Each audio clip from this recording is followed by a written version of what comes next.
Bienvenue sur Africa 24 dans cette nouvelle édition de l'Africa Tonight. Voici les titres de l'actualité. Bâtir un Mali moderne, c'est l'ambition portée par les autorités de transition qui ont annoncé la création d'un comité d'orientation stratégique. Il sera chargé d'aider le gouvernement dans la mise en œuvre de réformes politiques et institutionnelles. Une crise économique d'envergure au Soudan. Le 21 février dernier, la Banque centrale du pays annonçait une dévaluation de la monnaie locale de 85%, une mesure prise en vue de bénéficier d'un allègement de la dette. Et enfin, un retour sur la 4e journée de la Ligue des champions de la CAF. Une journée marquée notamment par la victoire du club tanzanien Simba Sports Club face au Soudanais d'Al Merreikh. Les détails à suivre dans ce journal. Mais tout d'abord, le décret d'un deuil national de 3 jours au Mali. Cette mesure annoncée par la présidence dans un communiqué est effective à partir de ce 18 mars et s'applique à l'ensemble du territoire national. Elle fait suite au décès des 33 militaires survenus ce 15 mars. Selon un communiqué du chef d'état-major de l'armée, ces soldats sont tombés dans une embuscade attribuée à des terroristes. Un incident qui s'est déroulé dans le cercle d'Ansongo, dans la région de Gao. Un bilan auquel s'ajoutent également 14 blessés et plusieurs véhicules détruits. Le Mali qui va parallèlement se doter d'un comité d'orientation stratégique, une annonce faite par le Premier ministre Mokhtar Ouane lors d'une rencontre avec les partis politiques et les organisations de la société civile. L'enjeu principal de ce comité, bâtir un Mali moderne avec la mise en œuvre de réformes à la fois politiques et institutionnelles. Les détails avec Joël-Marie Ballot. À l'issue d'une rencontre entre le Premier ministre malien Mokhtar Ouane et les forces vives de la nation le 15 mars 2021, le chef du gouvernement de transition a indiqué qu'il procédera dans les prochains jours à la création d'un comité d'orientation stratégique. Cette commission aura pour but de mettre en œuvre les réformes politiques et institutionnelles du Mali avant les élections prévues au cours du mois de mars 2021. La mise en place de ce comité stratégique est une avancée démocratique notable, car l'une des insuffisances de cette transition politique était la mise à l'écart des partis politiques. Comment peut-on organiser des réformes politiques et institutionnelles dans un État sans partis politiques? Et cette transition, dès le départ, avait commis cette faute essentielle, car en raison notamment de l'immobilisme des partis politiques, la classe politique malienne a été fortement condamnée après le coup d'État du 20 août 2018, et la majeure partie des populations maliennes voulaient la mise à l'écart totale de cette classe politique. La réussite de la transition politique passera par la création de ce comité qui poursuit un triple objectif. Créer un cadre inclusif d'échange et de réflexion sur les réformes politiques et institutionnelles à mener pendant la transition, impulser une dynamique et orienter la mise en œuvre des réformes politiques et institutionnelles, assurer la coordination et le suivi dans la conduite des réformes majeures à mener dans les domaines politiques et institutionnels. Donc le comité stratégique alors constitue réellement un rattrapage du mauvais départ de la transition politique en intégrant les partis politiques qui sont essentiellement les véritables acteurs de l'animation de la vie politique dans un État. La constitution malienne du 26 février 1992 est claire, qui dit que la vie politique au Mali doit être animée par les partis politiques. Donc on ne peut pas aller dans une réforme institutionnelle sans les inclure en tant que tels. Pour le bon fonctionnement de ce comité, 4 groupes thématiques seront créés. La réorganisation territoriale, le cadre électoral, la réforme constitutionnelle et la régionalisation. Cette rencontre, selon les membres de la société civile malienne, représente ainsi la concrétisation de l'un des 6 axes du plan d'action du gouvernement de transition, adopté le 22 février 2021 par le Conseil national de transition. Dans l'actualité également, la terre a tremblé en Algérie. Un séisme de magnitude 6 s'est produit dans la nuit du 17 au 18 mars dans l'est du pays. Dans les détails, le Centre algérien de recherche en astronomie, astrophysique et géophysique a indiqué que l'épicentre du séisme a été répertorié à 28 km au nord-est de Cap Carbon, situé dans la wilaya de Béjaïa. Si l'incident a suscité une vague de panique chez les citoyens, la protection civile s'est montrée rassurante. Dans un communiqué, elle affirme, je cite, qu'il n'y a pas de perte en vie humaine ou de perte matérielle importante. La protection civile indique toutefois que le tremblement de terre a fait plusieurs blessés. La Côte d'Ivoire rendait hommage à son Premier ministre Ahmed Bakayoko ce 17 mars, une journée marquée par plusieurs temps forts avec notamment la tenue d'une cérémonie au palais présidentiel. Ahmed Bakayoko, décédé le 10 mars dernier des suites d'un cancer, sera ensuite inhumé ce 19 mars. Retour sur cette journée d'hommage avec notre correspondant Ange Bijouno-Magno. Ce mercredi 17 mars 2021, l'émotion était vive à la présidence de la République. La nation ivoirienne a rendu un dernier hommage à son défunt Premier ministre Ahmed Bakayoko. Elle était accompagnée dans cet acte par des personnalités venues de différents horizons. Quand venait le moment des discours, tout le monde se rappelait alors des temps forts passés avec l'illustre disparu. Ahmed Bakayoko était un homme ouvert et humble. Malgré son ancrage politique au RDR, puis au RHDP, il transcendait les clivages politiques et parlait avec tout le monde, quel que soit le bord politique. Ahmed Bakayoko transcendait les clivages ethniques et régionaux. Marié à une femme du Sud, ressortissant de Séguéla, il avait des amis et collaborateurs dans toutes les régions de notre pays. On aurait pu se limiter à son aura politique en sa qualité de Premier ministre et sa proximité avec les gouvernants de ce monde. Mais que non. Ahmed Bakayoko, c'est aussi les artistes nationaux et internationaux, les amis, les associations, les sportifs de haut niveau, tous les sportifs, les journalistes, mais également Ahmed, c'était la veuve, l'orphelin, les jeunes, les personnes âgées, et surtout toi, l'anonyme, qu'il a tant aimé. Après les discours, place aux actes symboliques. L'ex-premier ministre Ahmed Bakayoko a été élevé à la dignité de Grand Croix de l'Ordre national. Une récompense à titre posthume de tous les services rendus à la nation ivoirienne.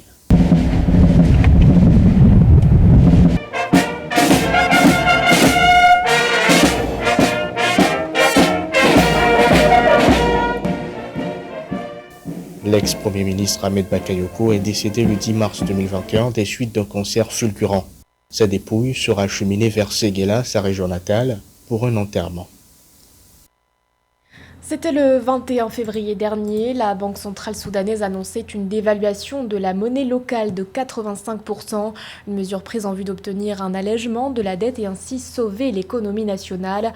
Le Soudan, où l'inflation avait dépassé en janvier dernier la barre des 300%, Philomentine.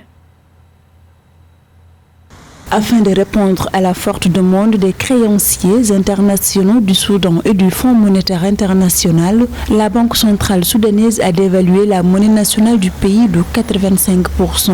Le taux d'inflation annuel a atteint 304,3% en janvier dernier. C'était impératif sous la pression de la communauté internationale. Le gouvernement soudanais, il a dû dévaluer la valeur de la livre soudanaise. Cette mesure, finalement, il s'est avérée très bénéfique pour le gouvernement soudanais. Le FMI doit pouvoir se prononcer sur le cas soudanais. D'ailleurs, il y a aussi les Somaliens. Ils vont pouvoir être réhabilités donc au sein des institutions financières internationales et du coup, le Soudan va pouvoir emprunter de l'argent après plus de 30 ans d'années. En dévaluant la monnaie nationale soudanaise, la Banque centrale du pays a procédé à une harmonisation du taux de change officiel de la livre soudanaise avec le taux de change sur le marché noir. Avec cette mesure, le pays espère surmonter la crise économique et obtenir un allègement de la dette. Le Soudan est virtuellement en faillite avec une dette de 60 milliards de dollars, équivalent à 2 années et demie de produit intérieur brut. Petit à petit, on espère pouvoir finalement sortir le pays de ce marasme. Si la livre atteint un tel point, c'est parce que le pays ne produit plus. Donc, pour attirer les investisseurs, pour faire redémarrer la machine économique et pouvoir devenir un pays producteur, n'est-ce pas, de richesse, d'exportation et donc de redresser la valeur de la livre soudanaise. Il fallait passer par là. Bien avant la crise du Covid-19, le PIB réel du Soudan avait reculé d'environ 2,4% en 2019 en raison d'une contraction du secteur des services et du déclin des investissements dans l'immobilier et les services aux entreprises selon les perspectives de la Banque africaine de développement. Une nouvelle nouvelle exigence de plus pour obtenir sa carte de séjour au Gabon. Les personnes concernées devront désormais fournir une quittance de paiement du précompte de l'impôt sur le revenu des personnes physiques. Une mesure destinée, selon les autorités gabonaises, à lutter contre le secteur informel. Les explications de Mildred Yamou. Au Gabon, l'obtention d'une carte de séjour est désormais conditionnée par le paiement de l'impôt sur le revenu des personnes physiques, selon la Direction générale de l'immigration. Le montant à verser sera compris entre 100 000 francs CFA et 1,2 million de francs CFA en fonction des revenus des demandeurs, précise la direction. Tout expatrié qui a des revenus inférieurs à 2 millions de francs CFA n'aura pas à payer un précompte. Et pour que cela soit pris en compte à la direction, il faudra que cela présente une attestation d'exonération. Par contre, pour les revenus au-dessus, c'est la quittance qui atteste du paiement de leur précompte qui sera dans leur dossier. En plus des documents déjà fournis par les demandeurs de la carte de séjour, la présentation de la quittance de paiement du précompte est également exigée. D'après la Direction générale des impôts, cette mesure vise à contrer l'informel au Gabon, tout en permettant à ceux qui exercent une activité rémunérée dans le pays de contribuer à l'effort fiscal. C'est contenu dans la loi de finances. Ce n'est pas une mauvaise humeur du gouvernement gabonais. La démarche du gouvernement gabonais, à mon sens, se comprend. Parce qu'au moment où le Gabon, pas plus le Gabon que d'autres pays, tous les pays du monde actuellement, ont besoin d'un peu plus d'argent pour pouvoir financer les charges publiques face à une économie qui est carrément au ralenti, face à une économie qui ne fonctionne presque pas du fait des effets négatifs du coronavirus. Donc le gouvernement gabonais dit, pour ceux qui doivent donc, notamment les étrangers qui sont basé sur mon territoire, le chiffre d'affaires qui est réaliste là-dessus, il faut bien qu'il me donne un quantum de financement. Un quantum de ce chiffre, ça peut être le chiffre d'affaires, ça peut être un revenu qu'ils ont gagné dans telle ou telle autre activité. Toutefois, les modalités de paiement de titres de séjour restent inchangées. La carte de séjour vaut 150 000 francs CFA, indique la direction de l'immigration. À travers cette réforme, le gouvernement gabonais compte booster les revenus de l'État afin de financer la relance de son économie menacée par une deuxième vague de la Covid-19 et la chute des cours du pétrole, principale source de revenus extérieurs du pays. Un mot de sport à présent avec la 4e journée de la Ligue des champions de la Confédération africaine de football. Parmi les victoires marquantes dans le groupe A, le club tanzanien Simba Sports Club s'est imposé 3-0 face au club soudanais Al Merreikh. On fait le point avec José Douglas. D'abord en groupe A avec quelques images où Simba Sport a battu Al Merreikh 3-0. Décidément, le club tanzanien marche très fort dans cette compétition et personne ne peut l'arrêter pour l'instant et caracole en tête du groupe avec 10 points. Encore début dans une autre rencontre du groupe où les Congolais du Vita Club se font piéger à domicile par les Égyptiens d'Al-Ahly sur le score de 3-0 également. Visiblement, les hommes de Florent Ibenge ont du mal à trouver la cadence dans cette épreuve. Je ne vais pas prendre d'excuses. En première mi-temps, on a été un peu débordé. L'équipe adverse a changé son système de jeu, 4-4-2, et le temps de comprendre cela, on avait déjà pris 2 buts. Et au classement du groupe A, Simba Sport est premier, suivi d'Al-Ahly, 7 points, Vita Club 4 points et Al Merreikh 4e avec 1 point.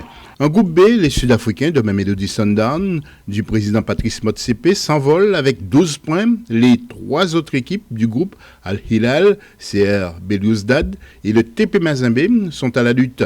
Mamelodi Sundowns qui a battu TP Mazembe pour qui rien ne va plus, 1-0. Et dans le même groupe, Al-Hilal et Belouizdad ont fait match nul 0-0.